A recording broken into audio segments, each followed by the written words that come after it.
because of its emergence as a future global power. I wanted to say that we are very delighted and very honored that we have Your Excellency here with us today. And as far as we're here to meet, this is an official signing ceremony. I hope we have something to sign. Yes, we have. Okay, so we will start by signing, and then you will tell us all about it. Thank you.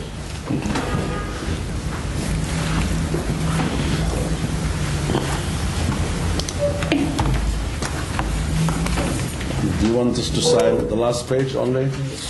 Okay, that's very kind of you. That you're making it easy. So second page first of all.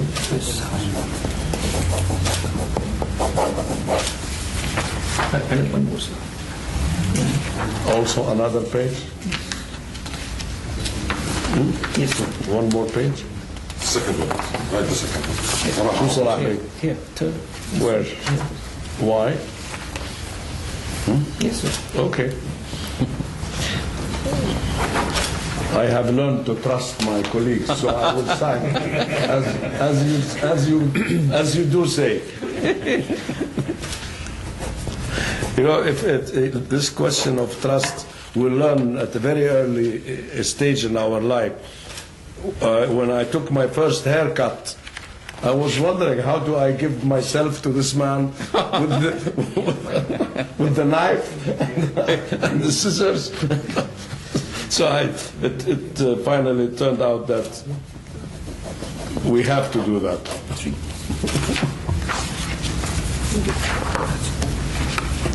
And so we have.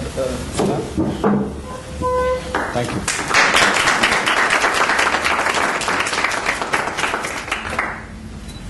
Zabat? Khalas? Thank you very much. Now tell us about it. Yes.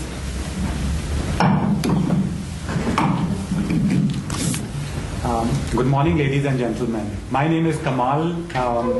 I manage UNITAR's Public Finance and Trade program. So I'm coming from the United Nations Institute for Training and Research. I just arrived last evening from Geneva. And earlier on we were discussing that maybe there should be a PowerPoint presentation.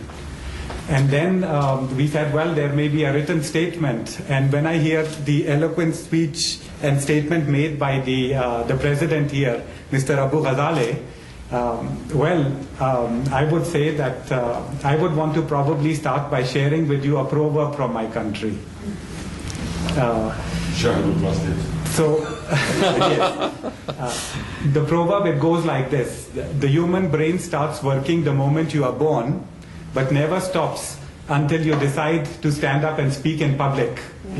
So this being said, I will not stand up and speak in public, and perhaps I will still want to convey the message through a statement that I had prepared. So please bear with me. Excellencies, distinguished guests, friends and partners, ladies and gentlemen, it is my pleasure and singular honor to be part of this distinguished gathering here in Amman, Jordan today.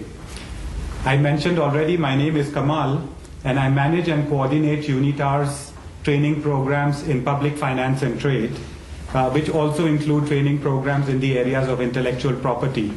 And these are the initial themes and areas that we are considering for a joint partnership over the coming year. Well, the purpose of my visit here is to finalize and sign a letter of agreement between UNITAR and TAGI-UNI. Before going into the details of our partnership, let me tell you a little bit about where I'm coming from and what is it that we are doing as part of UNITAR and our global network of training institutions. Before doing that also, I would like to very much acknowledge the presence of the President, and in his presence thank TAGI-UNI really for the wonderful support and partnership prospects that we have been considering and developing over the last 1 year. We started 1 year back through discussions and exchanges, and now here we are signing a letter of agreement. Now, just perhaps a few words on my institute. I come from the United Nations Institute for Training and Research. We are based in Geneva. We are primarily focusing on training government officials who are working, of course, in full-time work. So we are catering to the government sector. But with the advent of new information and communication technologies, now we have expanded our training activities not just to the government, but also to NGOs, to academic institutions, and also to the private sector. The areas that UNITAR is catering to are basically three. The first one is relating to peace, security, and diplomacy. So the ambassador of India is present here, and what we are doing, for example, in Geneva, or in New York, or in Nairobi or Vienna, is we are training diplomats who are in multilateral postings in the areas of relating to peace, security, diplomacy, but also in the areas of environment and in the areas of governance. So the Public Finance and Trade Program from which I hail forms part of the governance unit of UNITAR. I was also mentioning to the President earlier on that each year UNITAR is conducting around 400 training events, benefiting 30 to 40,000 officials. So it's a small team of people. We are around 100 people scattered in three venues in Geneva, which is the headquarters, but also in New York and in Hiroshima. So there are 100 professionals, and we are doing training, high-level conferences, where we have, for example, even the Secretary General who comes with the peace negotiators and others in Switzerland and elsewhere. But then we are also conducting face-to-face training of a hands-on nature. We are doing workshops where there are practical exercises, and also we are conducting now e-learning courses since 2003 and communities of practice. But did you say Hiroshima like Hiroshima? Indeed, as the city of Hiroshima. So perhaps just to say a few words on that, the very specificity of Hiroshima. Is it the guilt conscience? Yes. It is very interesting, if you will accord me one word. For example, in New York, what we do is we focus on training the diplomatic cadre, whether it is in chairing meetings at the multilateral level, or whether it is understanding the functionings of the World Bank and the IMF, for example, or whether it is working with regional development banks for the Latin American continent.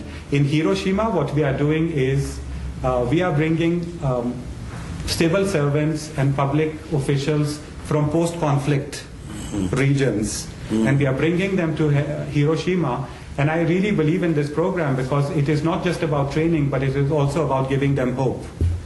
So we are bringing, for example, officials from Afghanistan, we are bringing officials from Iraq, from Timor-Leste, in French as one would say, and we are showing them also that in 50 years how an area which was completely destroyed has been rebuilt. And of course, on the sidelines, there is side visits, but then there are training programs of these natures.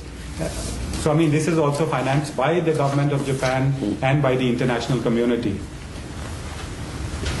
But now, just coming to the essential, and I was also talking earlier to our colleagues from TAGI Uni, what I wanted to really say about this partnership is perhaps three things, and I will leave my text here because I would rather speak from my heart. The first is this partnership is a groundbreaking partnership. It is a strategic partnership between UNITAR and TAGI Uni. I will come to that. The second is that this partnership is an innovative partnership, sir. And thirdly, I would say that this partnership is a timely partnership, a relevant partnership as well. Why do I say strategic partnership and groundbreaking partnership? We are saying that because we have, with colleagues from TAGI Uni and with the guidance of our executive director,